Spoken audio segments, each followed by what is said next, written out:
So hey welcome to Pharmis let's make it easy. ये है pharmacology semester 5 B pharma part 2 है first unit का, जिसका नाम है कंजेस्टिव हार्ट फेलियर, जिसको हम CHF के नाम से भी जानते हैं। तो बिफोर स्टार्टिंग मैं ये बता दूं, हार्ट अटैक अलग चीज़ है जिसको हम लोग मायोकार्डियल इन्फेक्शन भी कह सकते हैं एक टर्म में, और इससे एक अलग डिजीज होता है जिसको हम लोग कहते हैं CHF, जिसको हम कहते हैं कंजेस्टिव हार्ट फेलियर। सबसे पहले स्टार्ट करते हैं कंजेस्टिव क्या होता है। यहाँ पे देखने में कुछ नया टर्म लग रहा होगा, पर बिलीव में ये आपको पहले से पता है। लाइक खांसी, जिसको हम कोल्ड के नाम से भी जानते हैं, ठीक है, तो या फिर स्नीज कोल्ड कुछ भी कह सकते हो आप। तो कंजेशन हो जाता है ना, एक्सपेक्टोरेंट देते हैं हम कंजेशन निकालने के लिए। तो कंजेशन से हम लोग क्या समझ सकते हैं कि कुछ फंस गया है ना, फंस गया इम्प्रॉपर, जो फंक्शन होना चाहिए था किसी चीज़ के स्टक होने की वजह से इम्प्रॉपर वो फंक्शन नहीं कर पा रहा है, ठीक है। ऐसे ही हमारा हार्ट है, हार्ट प्रॉपर वे में फंक्शन होता है पर इम्प्रॉपर ब्लड फ्लो नहीं होगा जब हार्ट में, तो ये हमें देखने को मिलता है कंजेस्टिव हार्ट फेलियर। इसमें क्या होता है मेजरली, अगर आप शॉर्ट टर्म याद रखना चाहो तो यहाँ पे दो चीज़ होते हैं। फर्स्ट ऑफ ऑल वेंट्रिकल्स या एट्रियल्स जो भी होते हैं, तो मेजरली ये वेंट्रिकल पे होते हैं और खासकर लेफ्ट साइड में होता है, ठीक है। तो क्या होता है यहाँ पे पहला चीज़ हो सकता है कि जो वेंट्रिकल के जो मसल्स होते हैं ना, वो डायलेट हो जाएंगे, फैल जाएंगे। जैसे कि आपने स्किन समझ लो, फेस की स्किन होता है आपके बुढ़ापे में लूज हो जाते हैं ना, ऐसी हार्ट की स्किन भी लूज हो जाएंगे। लूज होने के बाद क्या होगा, वो सिस्टोल नहीं कर पाएंगे, मतलब कि कॉन्ट्रैक्शन नहीं कर पाएंगे, मतलब दबाव नहीं पैदा कर पाएंगे। और हमें पता है हार्ट में जब तक दबाव नहीं पड़ेगा ब्लड हमारा पंप नहीं हो पाएगा। तो इसको हम किस नाम से जानते हैं, सिस्टोलिक डिसफंक्शन, मतलब कि सिस्टोल ना होना पाना, मतलब कॉन्ट्रैक्शन ना हो पाना हार्ट पे, तो इसको हम लोग कहते हैं सिस्टोलिक डिसफंक्शन।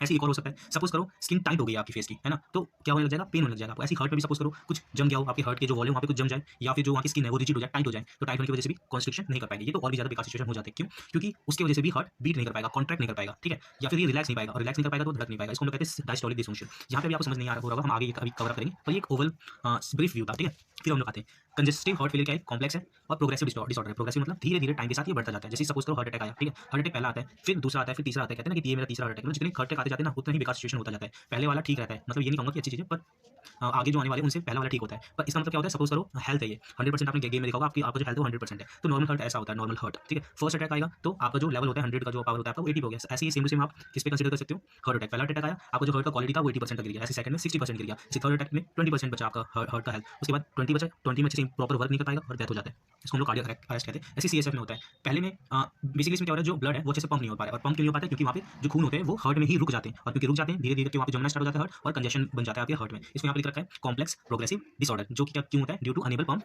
सफिशिएंट ब्लड अच्छे से पंप नहीं हो पाता है, जिसकी वजह से CHF हो जाता है।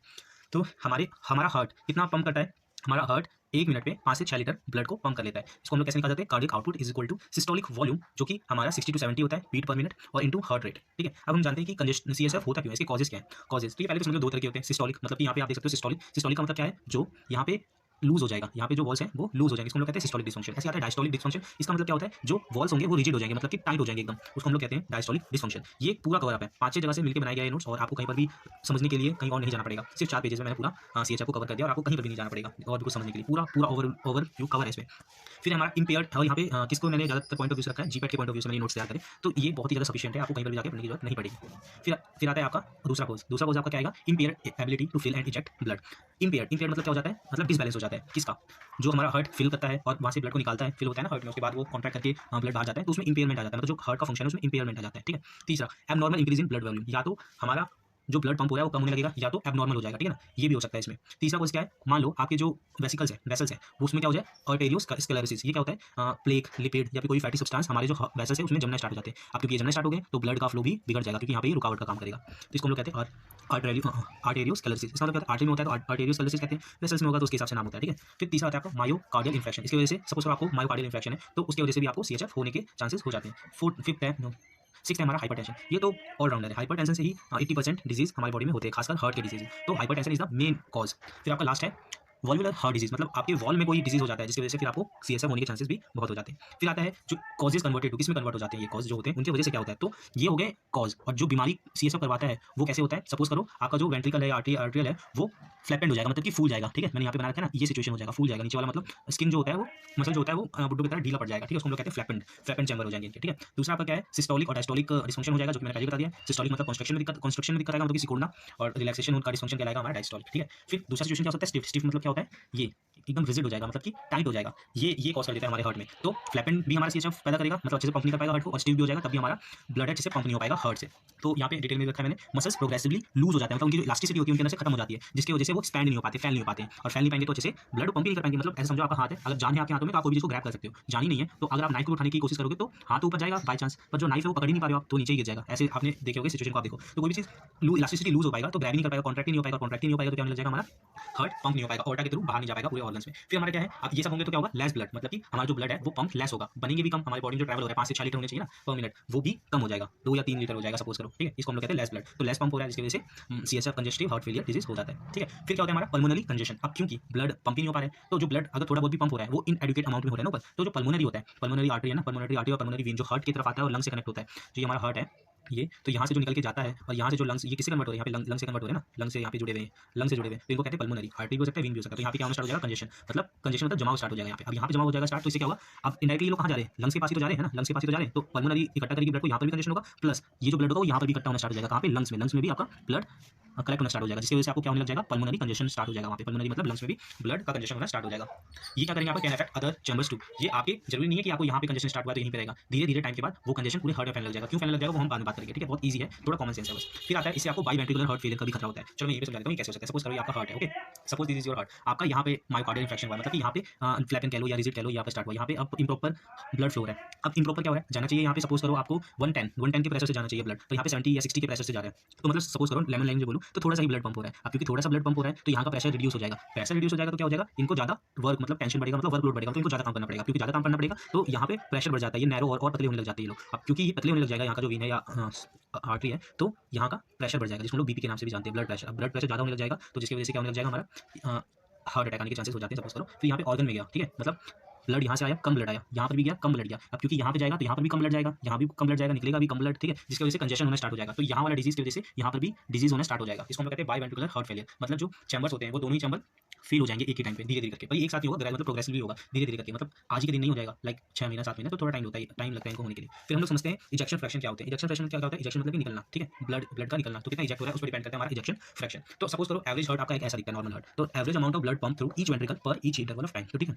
ये हमारा नॉर्मल हार्ट है। नॉर्मल हार्ट में क्या हो रहा होता है हमारा, ये देखो हमारा जो ये ना हार्ट, सपोज करो ये हार्ट है, ठीक है, इस वाले वेंट्रिकल का प्रेशर होता है ना हमारा, मतलब सपोज करो 110 ml ब्लड होता है यहाँ पे, ठीक है, नॉर्मल सिचुएशन में 110 ml ब्लड यहाँ पे होता है, जिससे कि 70 ml ब्लड ऑर्टा में चला जाता है। ऑर्टा में कितना चला जाता है, 70 ml ब्लड चला जाता है। इसी को हम लोग क्या कहते हैं, नॉर्मल सिस्टोलिक और डायस्टोलिक प्रेशर, ठीक है ना, जो कि क्या आता है हमारा 70/110, ये हार्ट के अंदर की बात हो रही है, ये नॉर्मल सिचुएशन में होता है, ठीक है, ऐसे ही होता है। तो ये कितना परसेंट बनाते हैं हमारे, जब हम डिवाइड करेंगे तो ये आता है हमारा 64% आता है, कितना आता है हमारा 64% आता है। अब सपोज करो यहाँ पे आपका जो हार्ट था, उसका जो वेंट्रिकल था नीचे वाला, उसमें सपोज करो सिस्टोलिक डिस्फंक्शन आ गया। सिस्टोलिक डिस्फंक्शन मतलब क्या होगा, कॉन्ट्रैक्ट नहीं कर पाएगा, कॉन्ट्रैक्ट नहीं कर पाना, तो कॉन्ट्रैक्ट कैसे नहीं कर सकते हैं, सपोज करो यहाँ पे ढीला हो गया, यहाँ का जो स्किन है वो ढीला हो गया, जैसे कि यहाँ पे आप देख सकते हो ढीला हो गया यहाँ का स्किन। अब क्योंकि यहाँ का स्किन ढीला हो गया है तो अब जो 110 ही रहेगा नीचे, तो नीचे कितना रहेगा 110 ही रहेगा, पर जो मैंने बोला था 110 तो होता है, पर डिपेंड करता है कि पंप कितना हो रहा है। पहले तो 70 पंप हो रहा था, अब देखो कितना पंप हो रहा है, सपोज करो 70 से कम पंप होना स्टार्ट हो गया इसमें, सपोज करो 50 40 ये ले लो, तो सपोज करो मैंने वहाँ पे 40 रखा, तो इनका जो डिवाइड करेंगे तो कितना फ्रैक्शन आएगा, लेस देन 64 आएगा ना, तो सपोज करो 40 आया मेरा, तो 40 आया रिजल्ट, मतलब रिपोर्ट में मेरा 40 आया, तो इससे मैं क्या समझ सकता हूँ कि मुझे कौन सी डिजीज हो गई है, सिस्टोलिक डिसफंक्शन हो गया, सिस्टोलिक डिसफंक्शन हो गया, यानी कि क्या हो सकता है प्रोबेबिलिटी कि मेरे वेंट्रिकल्स फ्लैपेंड हो गए, मतलब कि फूल गए या फिर जो भी आ गया, मैं लेमन लैंग्वेज में बोलूँ तो लटक गए, ठीक है। तो इसको हम लोग कहते हैं improper ejection of blood volume, क्योंकि डायलेटेड हो गया मेरा वेंट्रिकल्स। अब क्योंकि डायलेटेड हो गया मेरा वेंट्रिकल्स, तो मैं एक बार प्रोसीजर में पढ़ लेता हूँ अच्छे से। तो इसकी वजह से कैसे होता है ये, अब क्योंकि डायलेट हो गया तो deficient pumping of ventricles, ventricles अच्छे से पंप नहीं कर पाएंगे, जिसकी वजह से क्या होने लग जाएगा, जो वॉल है मतलब कि जो वेसल्स हैं उनमें टेंशन ज्यादा बनने लग जाएगा, और टेंशन ज्यादा बनने लग जाएगा तो अच्छे से ब्लड का फ्लो नहीं हो पाएगा पूरे ऑर्गन में, ऑर्टा के थ्रू नहीं हो पाएगा, ठीक है। अब क्या होगा, इसके कॉजेस क्या होंगे, जैसे कि सपोज करो इंक्रीज वर्क लोड इंक्रीज हो जाएगा, दूसरा आफ्टर और बिफोर लोड जो है वो इंक्रीज हो जाएंगे हमारे वेंट्रिकल्स में, और इससे क्या हो सकता है हमारा, सपोज करो कि हमें इस्केमिक हार्ट डिजीज, इस्केमिक क्या होता है, not proper blood supply coronary arteries disease, मतलब कि जो हार्ट के खुद के जो नसें होते हैं ना, जो हार्ट को ऑक्सीजन प्रोवाइड कर रहे होते हैं, कोरोनरी आर्टरी उनको कहा जाता है। तो सपोज करो उसमें कोई दिक्कत आ गई हो तो उसकी वजह से भी हमारा सिस्टोलिक डिसफंक्शन हो जाता है कई बार, ठीक है। और दूसरा चीज क्या है, हाइपरटेंशन, हाइपरटेंशन जैसे कि heart muscle week with time. अब जो हाइपरटेंशन जैसे कि हम टेंशन जो लेते हैं ना, उससे क्या होता है, टाइम के साथ साथ हमारे हार्ट मसल जो होते हैं वो वीक पड़ जाते हैं, इसलिए कहते हैं कि टेंशन की वजह से काफी बीमारियां होती हैं। फिर आता है हमारा, सपोज करो आप कोई ऐसे खाना खाते हो इसमें सॉल्ट की कंसंट्रेशन बहुत ज्यादा है, ठीक है, आपकी डाइट में सॉल्ट बहुत ज्यादा है, तो उसकी वजह से भी आपको क्या होने का चांसेस होता है, सिस्टोलिक डिसफंक्शन होने का चांसेस बहुत ज्यादा हो जाता है। सपोज करो आप एक डायबिटिक पेशेंट हो तो उससे भी आपको एक सिस्टोलिक डिसफंक्शन होने का खतरा ज्यादा होता है। मायोकार्डिटिस क्या है, जैसे कि ये किसमें, जैसे कोविड-19 आपने देखा होगा, कंजेशन हो जाता है, ठीक है ना, आपके लंग्स वगैरह पे, तो ये किस पे अटैक करते जाती है, साथ लेफ्ट वेंट्रिकल्स पे अटैक करते हैं, इसको हम लोग कहते हैं मायोकार्डिटिस। फिर आता है सपोज करो आप एक ओवरवेट हो या स्मोक करते हो, अल्कोहल लेते हो, कोकेन कंज्यूम करते हो, तो इसकी वजह से भी फ्लैपेंड वेंट्रिकल होने का खतरा बहुत होता है, यानी कि फुल सूजन क्या लूज हो जाता है आपका वेंट्रिकल्स, जिसकी वजह से आपको सिस्टोलिक डिसफंक्शन होने का खतरा बहुत हाई हो जाता है। फिर आपका हार्ट वॉल डिजीज, मतलब करो कोई ऐसी डिजीज है जो आपके वॉल्स में है, तो उसकी वजह से भी आपको सिस्टोलिक डिसफंक्शन देखने को मिलेगा। या फिर डायलेटेड कार्डियो मायोपैथी, जिसको हम लोग कहते हैं लूज वेंट्रिकल्स हो जाते हैं सिचुएशन में, ठीक है ना, यहाँ पे आप देख सकते हो मैंने लूज जो हमारे हार्ट है उसका जो वेंट्रिकल्स है वो लूज बना रखा है मैंने, तो इस सिचुएशन में क्या हो जाता है, हमारे जो वेंट्रिकल्स होते हैं वो लूज हो जाते हैं। या फिर और क्या देखने को मिलेगा हमें, अरिथमिया, जैसे कि एब्नॉर्मल हार्ट बीट, ठीक है। तो वोल्ट टेंशन क्या होता है, मैंने यहाँ पे देखो वोल्ट टेंशन बना रखा है ना, यहाँ पे वोल्ट टेंशन कर रखा है, तो इसका मतलब क्या होता है, वोल्ट टेंशन मतलब होता है, वोल्ट टेंशन हम लोग कैसे निकाल सकते सकते हैं intra ventricular pressure into ventricular radius को मल्टीप्लाई करेंगे तो हमारा वोल्ट टेंशन आ जाएगा। अब ये तो हमने बात कर लिया सिस्टोलिक डिस्फंक्शन, ठीक है। अब सिस्टोलिक डिस्फंक्शन जो है वो कहाँ हो सकता है ये भी थोड़ा जानने की ट्राई करते हैं हम लोग। सिस्टोलिक का मतलब समझ गया कॉन्ट्रैक्शन, मतलब कि जो कॉन्ट्रैक्ट करता है उस पर दिक्कत आ जाना, मतलब धक धक होता है ना, ये पीछे की तरफ आते हैं, यही तो कॉन्ट्रैक्शन कहलाते हैं। तो कॉन्ट्रैक्शन जो नहीं हो रहा है अब मेजरली कहाँ पे होता है, लेफ्ट साइड में होता है। ज़्यादातर बीमारी कहाँ पे स्टार्ट होती है, लेफ्ट साइड में स्टार्ट होती है। पर सपोज करो लेफ्ट में नहीं हुआ तो लेफ्ट वाले को हम लोग क्या कहेंगे, लेफ्ट सिस्टोलिक डिस्फंक्शन। अब सपोज करो कि राइट में होता है ये चीज़, जो कि बहुत ही कम ही चांसेस होता है, पर राइट में होगा तो क्या कहेंगे इसको, तो हम इसको कहेंगे राइट सिस्टोलिक डिस्फंक्शन। ऐसे क्लासिफिकेशन करते हैं हम सीएचएफ का, ठीक है।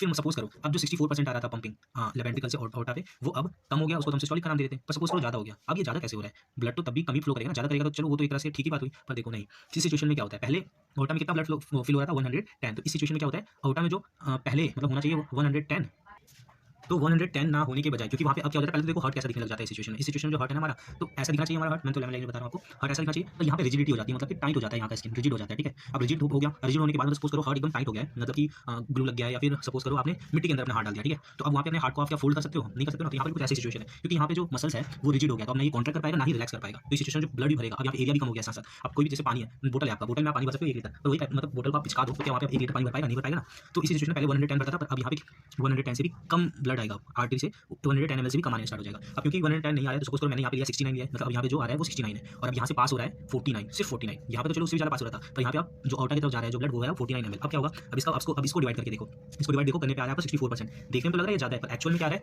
ये इस तरह से कि आपने एग्जाम का नंबर ना लेके टेस्ट का नंबर लिया है, ठीक है। तो आप इसको इस तरह से देखो, तो ये 64% होने का मतलब क्या है कि और भी ज़्यादा सिचुएशन खराब है। तो यहाँ पे जो ब्लड है वो हार्ट में भी रुक रहा है, साथ साथ कम ब्लड आ रहा है पूरे हार्ट में, इसलिए इसका जो ग्राफ आता है वो 64% आता है, मतलब कि 64 से भी बहुत ज़्यादा आता है, ठीक है। यहाँ पे हायर 64 लिखा है मैंने, इसलिए ये क्यों होता है, क्योंकि रिजिड हो जाता है। बस यही दो चीज़ याद रखना है, सीएचएफ का मतलब क्या है, या तो फ्लैपेंड हो जाएगा या तो रिजिड हो जाएगा, बस इसी को दिमाग में रखो और पूरा सिलेबस कंप्लीट है सीएचएफ का आपका, ठीक है। बस यही दो आपको जो पिक्चर से आपको दिमाग में रखने पड़ेंगे बस, और इसी से आप पूरा नोट समझ सकते हो और पेपर में बिना देखे बना सकते हो। तो दो ही थे, अब सेम वही चीज़ हम लोग फॉलो करेंगे। सपोज करो लेफ्ट साइड में होगा तो हम लोग उसको क्या नाम देंगे, लेफ्ट राइट में होगा तो क्या देंगे, राइट डायस्टोलिक डिस्फंक्शन। लेफ्ट में होगा तो क्या नाम देंगे, लेफ्ट डायस्टोलिक डिस्फंक्शन। अब देखो यहाँ पे क्या होता है, हाँ यहाँ देखो, यहाँ पे the ventricle wall is thicken, जो यहाँ पे जो वेंट्रिकल के वॉल्स होंगे वो थिक हो जाएंगे, टाइट हो जाएंगे, रिजिड हो जाएंगे। अब क्योंकि वो रिजिड हो गए, ना ही वो अच्छे से रिलैक्स कर पाएंगे और ना ही वो अच्छे से कॉन्ट्रैक्ट कर पाएंगे, जिनकी वजह से इनका जो फीलिंग होगा वो इंपेयर्ड हो जाएगा। फीलिंग मतलब ब्लड का भरना होगा वो इंपेयर्ड हो जाएगा, ठीक है, इंपेयर्ड हो गया। अब यहाँ पे आप देख सकते हो या फिर हाइपरटेंशन इसकी वजह से भी हो सकता है, ये मायोकार्डियल इन्फेक्शन की वजह से भी हो सकता है, जिसको हम लोग हार्ट अटैक के नाम से भी जानते हैं। मतलब पहले कोई हार्ट अटैक आ रखा है आपको, तो उसकी वजह से भी रिजिड होने के चांसेस बहुत हो जाते हैं आपके हार्ट के वेंट्रिकल्स। अब क्योंकि रिजिड हो गए मतलब कि स्टिफ हो गए, स्टिफ होने की वजह से ये धीरे धीरे करके टाइम टू टाइम और स्टिफ होने लग जाएंगे। मतलब थोड़ा ही अभी तो स्टिफ था, थोड़ा बहुत पंप भी कर रहा था, मतलब कि थोड़ी लिमिट में पंप कर रहा था, पर टाइम जैसे जैसे बीतता जाएगा उसका पंपिंग पावर बहुत स्लो होता जाएगा, और क्योंकि स्लो होता जा रहा है पंप, जिस दिन बंद कर दिया पंप मतलब पूरा ही रिजिड हो गया, तो आपकी आपकी नहीं मतलब जिस पेशेंट को हो रखा है उसकी डेथ होने के चांसेस इंक्रीज हो जाते हैं।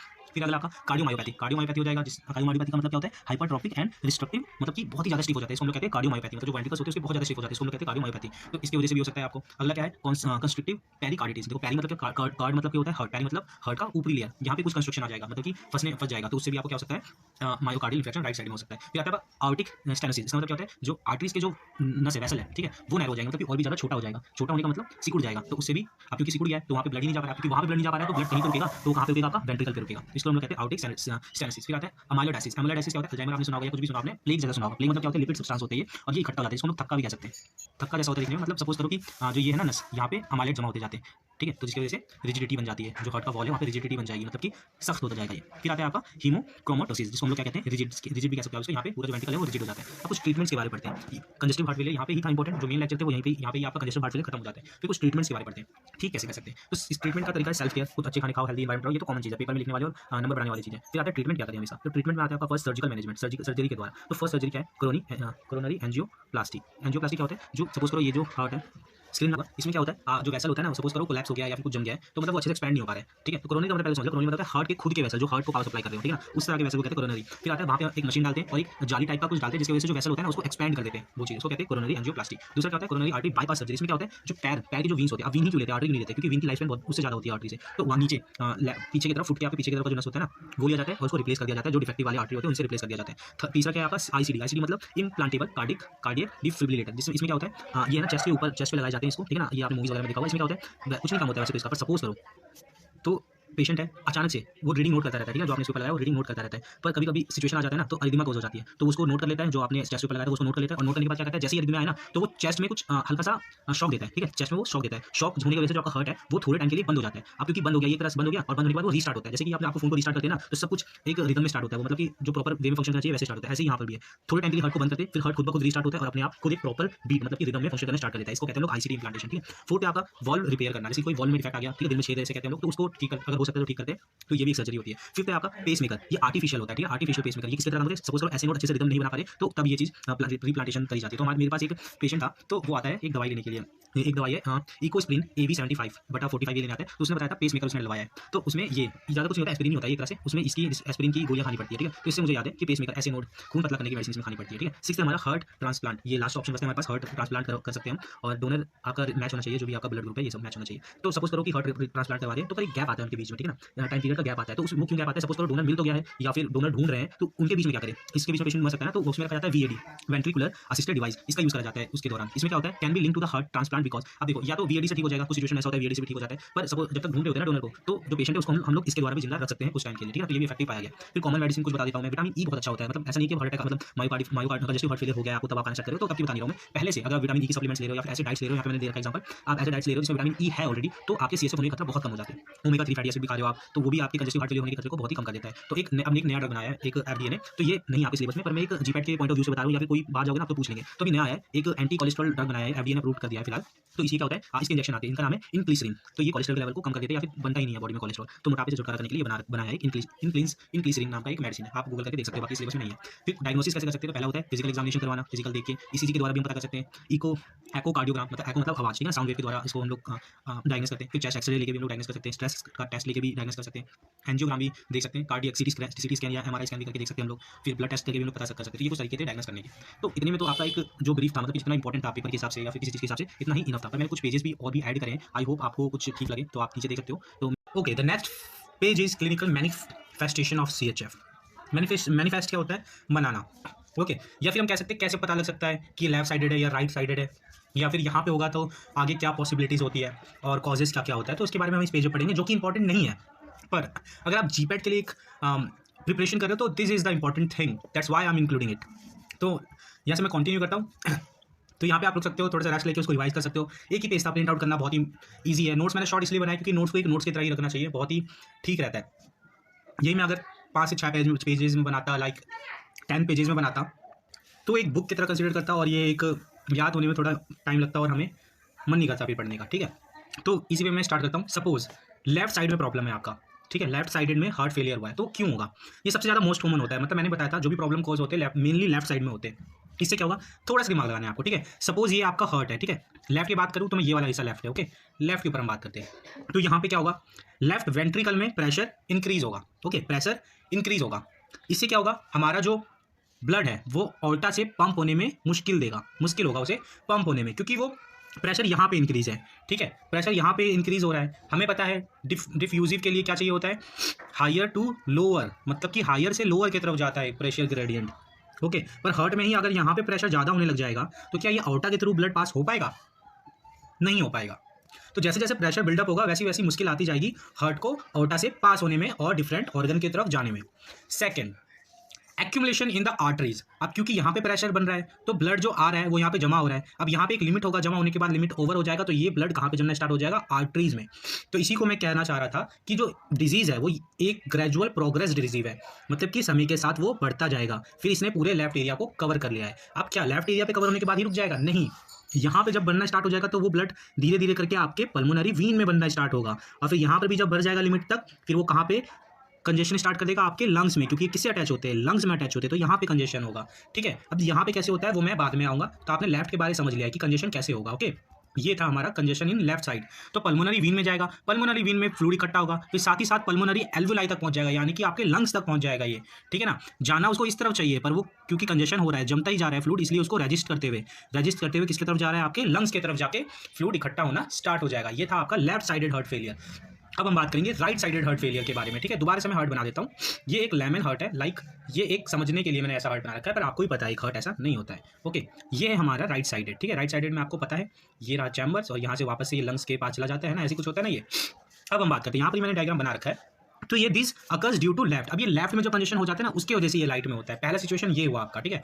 दिस सिचुएशन कॉल्ड, इसको हम लोग कहते हैं बाई वेंट्रिकल। क्यों कहते हैं इसको बाई वेंट्रिकल, क्योंकि यहाँ पे ऑलरेडी हो रखा है। अब यहाँ पे ऑलरेडी हो रखा है फ्लूइड अब जमा, फिर यहाँ पर भी होना स्टार्ट हो गया है। अब क्योंकि ये दोनों तरफ होने लग गया है, इसलिए हम लोग इसको कहते हैं बाई वेंट्रिकुलर हार्ट फेलियर, ठीक है। दूसरे टाइप का हम लोग जानते हैं। अब दूसरे टाइप का क्या होता है, but if first congestion occur at right side, suppose करो कि यहाँ पे हुआ ही नहीं, सिर्फ यहीं पे हो रहा है, जो कि बहुत ही रेयर केस में होता है, तो इसको हम लोग क्या कहते हैं, then it will act same for the congestion, मतलब यहाँ पे जो प्रोसेस हुआ था यहाँ पर भी सेम प्रोसेस होगा, ठीक है ना। क्या प्रोसेस होगा, यहाँ पे स्टार्ट हुआ तो आपको जाना चाहिए इस तरफ, पर ये इस तरफ ना जाके वापस से यहाँ जाएगा, यहाँ जाना स्टार्ट होगा आपके राइट एट्रियम में, फिर राइट एरियम से वापस से आपके ऑर्गन में जाना स्टार्ट हो जाएगा। तो इस बार कंजेशन कहाँ पे होगा, आपके ऑर्गन्स में स्टार्ट होगा। तो यहाँ पे जो भी सिम्टम्स दिखेंगे वहाँ पे किस में दिखेंगे, आपके ऑर्गन्स में दिखाई देंगे। तो हम इसके बारे में भी थोड़ा सा आगे बात करेंगे, ठीक है। तो ये सेम प्रोसेस राइट में भी होगा। दूसरा चीज बात करते हैं, इसको हम लोग कहते हैं, कौन सा कहते हैं, इसको कहते हैं सिस्टमिक वीनस कंजेशन। अब यहाँ पे पल्मोनरी कंजेशन नहीं होगा, पल्मोनरी कंजेशन मतलब लंग्स में कंजेशन नहीं होगा। यहाँ पे कहाँ पे कंजेशन हो रहा है, वीनस में, मतलब कि आपके ऑर्गन्स में कंजेशन देखने को मिलेगा, आपके वीन्स में कंजेशन देखने को मिलेगा। इससे हम लोग क्या पता कर सकते हैं, अगर लंग्स में कंजेशन देखने को मिला तो लेफ्ट साइड का आपका हार्ट दिक्कत दे रहा है, वहाँ पे कंजेशन हो रहा है। अगर आपको ऑर्गन्स में कंजेशन देखने को मिला तो वो राइट साइड का हार्ट फेलियर है। तो बहुत ईजी काम पता करना। फिर नीचे क्या लिखा हुआ है, ये क्यों होता है, और जुबलर वेन, जो आपके गर्दन में जो एक नस होता है ना मोटा सा, जो किसी की डेथ हो जाती है तो वहाँ पे पल्स देखते हैं, आपने मूवीज में देखा होगा, तो वहाँ पे एक बम्प देखने को मिलेगा, लाइक फूला हुआ देखने को मिलेगा वो वेन। उसको देखते ही आप समझ जाओगे आपके राइट साइड के हार्ट में कुछ दिक्कत है, तो वहाँ पे डायग्नोस करोगे आप। दिस कॉज, ये क्या कॉज कर सकते हैं, तो ओडिमा, ओडिमा मतलब होता है सूजन। क्या होता है, किसी चीज़ का फ्लूइड भर जाना कहीं पे ऑर्गन में, इज कॉल्ड ओडिमा। और क्या हो सकता है, आपके लीवर में दिक्कत हो सकता है, लीवर में कंजेशन हो सकते हैं, होगा तो आपके बहुत सारे ऑर्गन है, पर मेनली किसमें होगा, लीवर, हेपेटिक कंजेशन होना स्टार्ट हो जाएगा, जैसे कि lungs, liver, peritoneal cavity. Peritoneal cavity क्या होती है, खाली जगह होती है ना, जैसे ऑर्गन भरे होते हैं, उनके पीछे भी तो होगा। जैसे कि सपोज करो यूनिवर्स में प्लैनेट है, तो प्लैनेट को मैं कह रहा हूँ आपके हार्ट, लीवर, स्टमक, पर जो एक यूनिवर्स है, जो ब्लैक स्पेस है, वो भी हमारे बॉडी के अंदर होता है, ठीक है ना, मतलब वो खाली जगह होता है, कहीं पर भी तो रखा पड़े ना, उसको हम लोग कहते हैं पेरिटोनियल कैविटी, ठीक है। फिर आपके स्प्लीन पे ज़्यादा दिक्कत होने स्टार्ट हो जाएगा, स्प्लीन में दिक्कत होगा तो आरबीसी डिस्ट्रॉय, मैन्युफैक्चरिंग में दिक्कत होने लग जाएंगे। तो बस ये कुछ नहीं है फार्माकोलॉजी, इस कनेक्शन आपको करना है, ज़्यादा कुछ नहीं करना है इसमें। तो इसको हम लोग किस नाम से जानते हैं, इसको कहते हैं हम लोग पल्मोनरी कंजेशन, और इसे हम लोग कहते हैं सिस्टमैटिक कंजेशन। ओके, सिस्टमैटिक मतलब सिस्टमैटिक ब्लड फ्लो कंजेशन, ठीक है। अब ये बीमारी हो गई, अब बीमारी में हमें क्या देखने को मिलेगी, कैसे सिम्टम्स आएंगे। तो अगर लेफ्ट में आपको फटीग हो रहा है, फटीग होना स्टार्ट हो जाएगा, फटीग मतलब होता है ऑक्सीजन का डिमांड कम होगा, तो कांपना वगैरह स्टार्ट हो जाओगे आप, ठीक है, थरथराहट होना स्टार्ट हो जाएगा, घबराहट होना स्टार्ट हो जाएगा, इट्स कॉल्ड फटीग। फिर आता है शॉर्टनेस ऑफ ब्रीथ, ठीक है, दिक्कत आएगी आपको सांस लेने में, ठीक है। पल्मोनरी कंजेशन होने लग जाएगा, तो क्या आएगी, पल्मोनरी कंजेशन, क्योंकि लंग्स में इकट्ठा हो रहा था, इसलिए आपको सांस लेने में दिक्कत आने लग जाएगी। और क्या है, आपका ब्रीथिंग में प्रॉब्लम आएगी। ब्रीथिंग को क्या कहते हैं, डिस्पीनिया, ठीक है, डिस्पीनिया, तो दिक्कत आएगी आपको ब्रीथिंग लेने में। फिर आता है आपका डिस्पीनिया एट नाइट। अब ये दोनों में फर्क क्या है, देखो, डिस्पीनिया एट एक्सर्शन क्या है, डिस्पीनिया एट एक्सर्शन मतलब सांस लेने में दिक्कत आएगी, ठीक है। पैरोक्साइमल नेचुरल डिस्पीनिया, इसका मतलब क्या है, अगर आप जब सो रहे होंगे, क्या कर रहे होंगे आप जब सो रहे होंगे तब आपको सांस लेने में दिक्कत आएगी, ठीक है ना, इसको कहते हैं प्रोक्साइमल डिस्पीनिया। फिर ऑर्थोपीनिया क्या होगा, जब आप फ्लैट लाइन कर रहे होगे, सेम इसी सिचुएशन है, सेम सिचुएशन है, पर यहाँ पर भी आपको सांस लेने में दिक्कत आएगी, तो आप क्या समझ जाना कि लेफ्ट साइड में प्रॉब्लम है, लेफ्ट CHF है, ओके। फिर क्या होने लग जाएगा आपको, पल्मोनरी एडिमा, मतलब कि आपको कंजेशन हो जाएगा, लंग्स में कंजेशन होना स्टार्ट हो जाएगा। आपको एजमा में जैसे सांस लेने पे वीजिंग साउंड आती है ना, मतलब जब आप सांस ले रहे होगे तो कुछ लगेगा कि पन्ने को कभी आपने ऐसे करा है, हवा में फड़फड़ाया, जैसे कि ऐसी आवाज़ लग जाएगी, मैं आपको दिखाता हूँ, ऐसी आवाज़ आने लग जाएगी, ऐसी आवाज़ आने लग जाएगी विजिंग की तरह, ठीक है। एजमा में आती है वैसे तो बात, पर इसमें भी आने स्टार्ट हो जाएगी, तो आप समझ जाना लेफ्ट साइड में दिक्कत है। और क्या होगा, आपको ड्राई कफ आना स्टार्ट हो जाएगी नाइट में, ऑब्वियस बात है, क्योंकि अच्छे सांस ले पाओगे तो कफ के तरह पे एक प्रिटेंड होगा, ठीक है ना, तो कफ आना, ड्राई कफ आना स्टार्ट हो जाएगा आपको नाइट में मेजरली, क्योंकि नाइट में फ्लैट लाइन करोगे, ऑक्सीजन की डिमांड करती है ना जब हम सो रहे होते हैं। और आपकी जो स्किन है वो पेल या ब्लू स्किन होने लग जाएगी, क्यों, क्योंकि ऑक्सीजन की डिमांड कम हो रही थी। क्यों हो रही थी ऑक्सीजन की डिमांड कम, क्योंकि जो ब्लड सप्लाई था वो इम्प्रॉपर था, ठीक है। फिर पाल्पिटेशन होना स्टार्ट हो जाएगा, मतलब कि जो हार्ट साउंड इजीली सुनाई देने लग जाएगी, मतलब जो हार्ट की साउंड है वो आप ऐसे ही सुनना ही दे, जैसे अभी आप सुन रहे हो ना, आपको सुनाई नहीं दे रही होगी, पर पाल्पिटेशन होगी ना तो उस वक्त इजीली सुनाई देने लग जाएगी आपको हार्ट की साउंड, धक धक धक धक, मतलब आपको खुद बेचैनी से होने लग जाएगी, ठीक है। फिर एरिथमिया, एरिथमिया का साउंड पता ही लग रहा है, ए रिदम, मतलब कि आपका जो बीट होगा हार्ट का वो एक रिदम में नहीं होगा, एकदम कभी भी ज़्यादा कभी भी कम, ऐसे रिदम में एरिथमिया हो जाएगा, ठीक है। फिर ब्लड प्रेशर इंक्रीज देखने को मिलेगा, इंसोमिया मतलब कि नींद ना आना, थकावट और कमजोरी जैसा एहसास होने लग जाएगा। तो ये सब सिम्टम किसके थे, आपके लेफ्ट में। तो सिंपल सी बात किसमें थी, आपका जो प्रॉब्लम देखने को मिलेगा वो आपके लंग्स में देखने को मिलेगा, और लंग्स से रिलेटेड जितने भी ऑर्गन जैसे कि नोज, नेक, फेरेंटिस वगैरह वगैरह यहाँ पे आपको देखने को मिलेगी, ठीक है ना। फिर आता है आपका राइट साइड हार्ट फेलियर होगा, तो क्या होगा, ये सिस्टमेटिक था ना कंजेशन, सिस्टमेटिक कंजेशन, तो इसमें क्या होगा, आपके जो लेग्स है वो स्वैले देखने को मिलेंगे, आपके जो जुगुलर वीन थे, जो आपके गर्दन पे जो वीन है वहाँ पे आपको कंजेशन देखने को मिलेगी, ठीक है ना। अगर इफ पर्सन स्टैंड, अगर कोई बंदा खड़ा है तो उसके लेग्स मतलब कि पैरों में आपको सूजन देखने को मिलेगी। अगर कोई बंदा सो रहा है, सोते सोते 1 घंटा वो सो गया है, फिर वो जब उठेगा तो उसके कहाँ पे रीजन देखने को मिलेगी, हिप्स जो है ना उसके एरिया में आपको स्वॉलन देखने को मिलेगा, ठीक है, क्योंकि जो ब्लड फ्लो हो रहा था वहाँ पे रिटेंशन हो रहा था, तो जब सो रहे होगे तो नीचे की तरफ ग्रेविटी की तरफ हिप्स पे जाने लग जाएगा सारा ब्लड, ठीक है। और जब आप खड़े होगे तो सारा ब्लड कहाँ पे जाने लग जाएगा, आपके पैरों में जाना स्टार्ट हो जाएगा। दूसरा पॉइंट क्या है, आपके लीवर, स्प्लीन बड़े देखने को मिलेंगे, मतलब इनलार्ज हो जाएंगे, क्योंकि क्या हो जाएगा, वहाँ पे कंजेशन होना स्टार्ट हो जाएगा आपके ब्लड का, फ्लूइड्स का, ओके। फिर आपका एब्डोमिनल पेन स्टार्ट होने लग जाएगा, क्यों, जब आप खड़े रहोगे ग्रेविटी के थ्रू जो ब्लड जा रहा है सिर्फ पैरों में नहीं जा रहा है, लिवर में भी जा रहा है, स्प्लीन में भी जा रहा है, एब्डोमिनल में भी जा रहा है, इसलिए आपको एब्डोमिनल पेन देखने को मिलेगा, ठीक है। स्पास्मोडिक पेन नहीं होगा, ये फ्लूइड की वजह से पेन हो रहा होगा, इसलिए कंजेशन वाला पेन होगा ये। फिर है आपका जुगुलर वीन आपको देखने को मिलेगी बड़ी बड़ी फूली हुई, मतलब कि जो आपके जो नेक पे है ना वीन, वो आपको फूली हुई देखने को मिलेगी। फिर आपको क्या हो जाएगा, एसाइटिस, इसका मतलब क्या होता है, स्टमक एरिया में आपको सूजन देखने को मिलेगा, ठीक है ना, स्टमक एरिया में आपको सूजन देखने को मिलेगा। सेम है, नोजिया होने लग जाएगी। नोजिया मतलब क्या होता है, चक्कर जैसा फील होना, मतलब सॉरी नोजिया मतलब होता है उल्टी जैसा फील होना, इसको कहते हैं नोजिया। पर नोजिया किस में कन्वर्ट हो जाएगा, वॉमिटिंग में कन्वर्ट हो जाएगा, मतलब कि उल्टी भी आ सकती है आपको।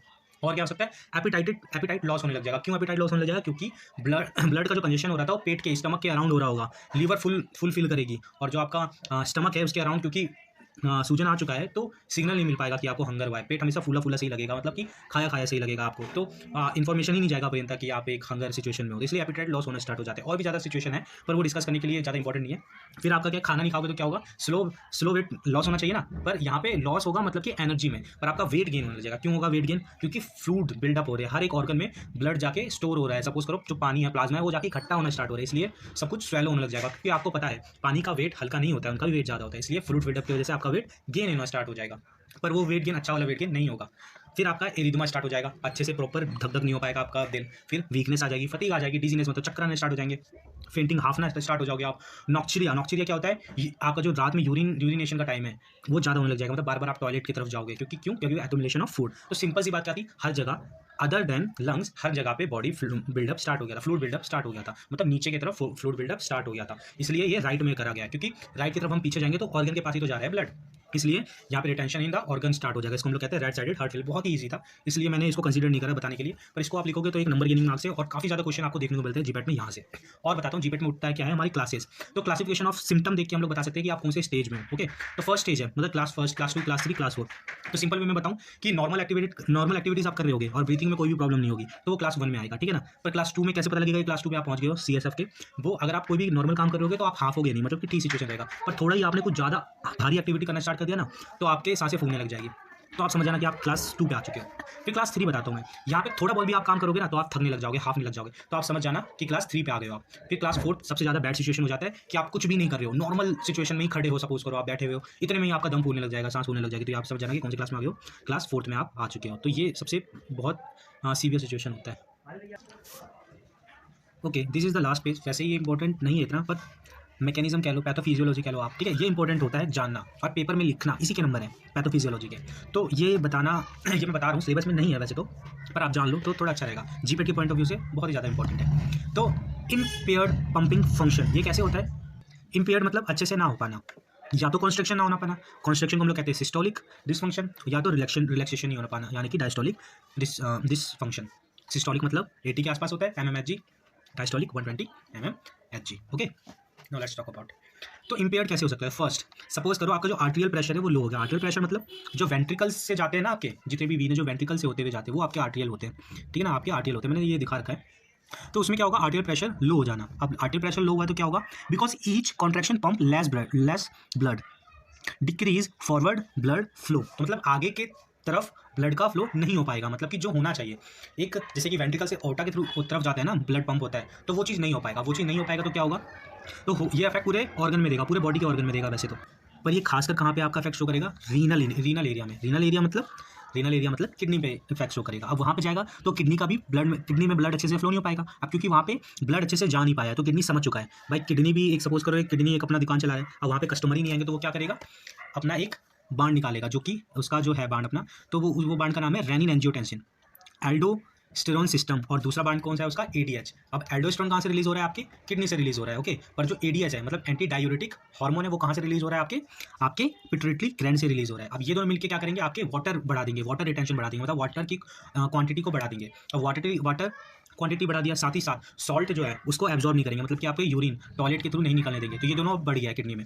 और किडनी किस में भेजेगा, ब्लड में भेजेगा। अब वो ब्लड के साथ मिक्स होकर क्या होगा, सपोज करो 100 ml था पहले ब्लड, ठीक है, अब पानी प्लस सॉल्ट मिलके कितना बन जाएगा आपका ब्लड, अब 150 बन गया, मतलब कि ज़्यादा हो रहा है, तो मतलब वहाँ पे ब्लड का जो वॉल्यूम है वो बढ़ जाएगा, ब्लड का वॉल्यूम बढ़ जाएगा। अब ब्लड का वॉल्यूम बढ़ेगा तो कार्डियक आउटपुट भी बढ़ जाएगा, कॉमन सेंस की बात है। तो ब्लड वॉल्यूम बढ़ गया अब आपका, अब क्योंकि पहले ब्लड अच्छे से नहीं मिल पा रहा था, चल भलो आपका ब्लड प्रॉपर वे में था 5 लीटर था, पर पंप नहीं हो पा रहा था जैसे, क्योंकि पंप नहीं हो पा रहा था तो ब्लड अच्छे से पहुंच नहीं पा रहा था। अब ब्लड की वॉल्यूम बढ़ चुकी है तो प्री लोड बढ़ गया। प्री लोड क्या होगा, सपोज करो वेंट्रिकल यहाँ पे आपका वैसे का वैसा है और उसमें ब्लड फिल हो रहा है, ठीक है, ब्लड फिल हो रहा है, तो उसको हम लोग कहते हैं प्री लोड। अब जब ब्लड फिल हो जाएगा फिर कॉन्ट्रैक्ट करेगा आपका ब्लड, मतलब कि कॉन्ट्रैक्ट करेगा, मतलब पास आएंगे तो उस चीज़ को हम लोग कहेंगे आफ्टर लोड। तो यहाँ पे क्या रिलीज हुआ है, इंक्रीज हुआ है आपका प्री लोड इंक्रीज हुआ है। अब क्योंकि प्री लोड इंक्रीज हुआ है तो मसल्स को आपके ज़्यादा क्या लगाना पड़ेगा, फोर्स लगाना पड़ेगा, क्योंकि बहुत सारा क्वांटिटी हो गया ना, पहले तो कम था ब्लड पर अब ज़्यादा ब्लड है, तो ज़्यादा ब्लड की वजह से आपके मसल्स को ज़्यादा काम करना पड़ेगा, इसकी वजह से ज़्यादा काम करने के लिए उसको ज़्यादा कॉन्स्ट्रिक्ट करना पड़ेगा, और जब वो ज़्यादा कॉन्स्ट्रिक्ट करेगा तो कार्डियक का वर्कलोड बढ़ेगा, मतलब कार्डियक मतलब आपके दिल का काम बढ़ेगा, और क्योंकि दिल का काम बढ़ेगा तो आपका हार्ट फेल कर जाएगा, क्योंकि किसी को भी ज़्यादा काम करना पसंद नहीं है, क्योंकि एक लिमिट में ही काम होगा।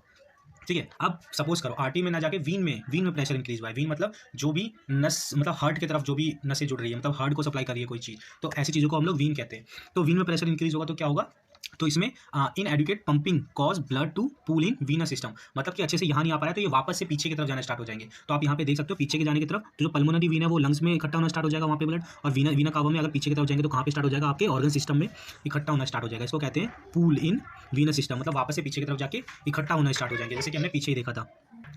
अब ये क्या करेगा, तो ये करेगा आपका कार्डियक मसल फाइबर को डायलेट करेगा, कार्डियक मसल फाइबर को डायलेट करेगा, मतलब कि जो उसके मसल्स है ना वो रिलैक्स होंगे। अब क्योंकि रिलैक्स हो गए तो वो ज़्यादा ब्लड को हार्ट में एंटर करने के लिए अलाउंस देंगे, ठीक है ना, मतलब डायलेट कराएंगे अपने आप को। तो अब ज़्यादा एंटर कर पा रहे हैं हार्ट में ब्लड, तो इससे क्या होगा, कार्डियक फीलिंग बढ़ जाएगी, मतलब अमाउंट ऑफ फीलिंग बढ़ जाएगी, बहुत सारे ब्लड अब इकट्ठा होना स्टार्ट हो जाएंगे वहाँ पे, क्योंकि फीलिंग बढ़ गई है। मतलब एक तरह से आप क्या देखिए, पन्नी है, पन्नी को आपने उसको थोड़ा चौड़ा कर दिया, तो पहले बस एक ही चीज़ जा पा रही थी उसमें, अब 3-4 चीज़ें आप डाल सकते हो अपने पन्नी में, बस यही चीज़ है ये, पर एक लिमिट होती है पन्ने को भी चौड़ा करने की, और उससे ज़्यादा आप चौड़ा करोगे तो पन्नी भी फट जाएगा। ऐसे ही आप अपने हार्ट को समझ लो, कार्डियक फीलिंग बढ़ी है, कार्डियक फीलिंग बढ़ने के बाद क्या हुआ, इससे प्रीलोड इसका इंक्रीज हुआ, सेम पहले की तरह प्रीलोड इंक्रीज हुआ है। अब प्रीलोड इंक्रीज होता है तो क्या होता है, कार्डियक वर्कलोड ज़्यादा हो जाता है, यानी कि कार्डिक हार्ट को ज़्यादा काम करना पड़ता है। अगर हार्ट को ज़्यादा काम करना पड़ेगा तो क्या हो जाएगा आपका, अगेन हार्ट फेल हो जाएगा। फिर अब एक और चीज़ होता है, जब आर्टरीज और वीनस को प्रेशर इनका जब डिक्रीज हो जाता है ना, तो वो एक और ब्रेन में जाते हैं, बैरो रिसेप्टर, मतलब हमारे जो वेसल्स होते हैं उनके पास खुद का एक बैरो रिसेप्टर होता है, बैरो मतलब होता है प्रेशर को कंट्रोल करने वाला, तो वो एक्टिवेट हो जाते हैं जब इनको पता चलता है कि इनमें प्रेशर कम हो गया है, प्रेशर कम मतलब कि बीपी हाई हो गया है, ठीक है, तो इनके पास खुद का एक रिस्पॉन्स होता है, मतलब बीपी लो हो गया है, सॉरी, ठीक है। तो बैरो रिसेप्टर आप एक्टिवेट हो जाते हैं, बैरो रिसेप्टर क्या करवाते हैं, वैसों को कॉन्स्ट्रिक्ट करवाते हैं, मतलब कि पतला करवाते हैं। पतला क्यों करवाते हैं, ताकि ब्लड प्रेशर हाई हो पाए, तो वैसो कॉन्स्ट्रिक्शन होता है, साथ ही साथ हार्ट रेट को भी वो बढ़ा देते हैं।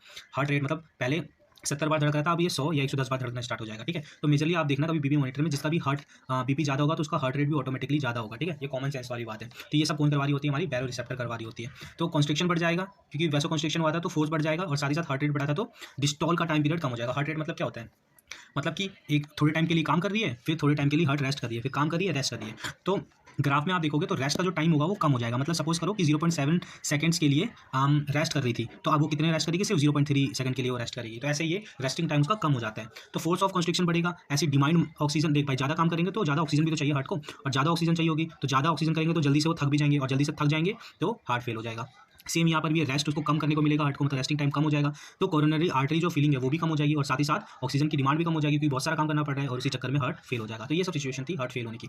तो ये देखने में ज़्यादा है पर कॉमन सेंस है, बस आपको क्या क्या याद करना है, आपको बस याद करना है आर्टियल प्रेशर, वीनस प्रेशर, बैरो रिसेप्टर और रीनल वाला, बस इतना ही चीज़ याद करना था, बाकी आप खुद बना के लिख सकते हो। जीपेट के हिसाब से बस ये इंपॉर्टेंट है। वीन और आर्टरी में फ़र्क जान लो आप। वीन क्या होता है, वीन होता है आपका ये देख रहे हो आप यहाँ पे, इसके ऊपर आपको शायद आप दिख जाएगा वीन, जो वेंट्रिकल से निकल रहे हैं ऑर्गन की तरफ, उसको हम लोग क्या कहते हैं, आर्टरीज, और जो ऑर्गन से वापस से हार्ट में ले जाते हैं उसको हम लोग कहते हैं वीन। ये तो कॉमन सेंस है, आई थिंक आपको भी पता होगा ये। अब हम कुछ बातें जान लेते हैं, शायद ये आपको ना पता हो, ठीक है। तो जो वीन होते हैं उनकी क्वालिटी क्या होती है, वीन होता है, वेरिकोसा भी एक डिजीज़ है, अगर आपको पता हो, उसमें ब्लड जमना स्टार्ट हो जाता है, तो ये उनके पास खुद के एक वॉल्व होते हैं, हम ये बात नहीं करेंगे। तो वीन जो है ना, वैसे अगर ब्लड फ्लो हो रहा होगा तो वो डायलेट रहेंगे, मतलब कि नॉर्मल रहेंगे, पर जैसे ही ब्लड फ्लो होना बंद हो जाएगा तो वो कॉन्स्ट्रिक्ट हो जाते हैं, ये क्वालिटी होती है वीन की।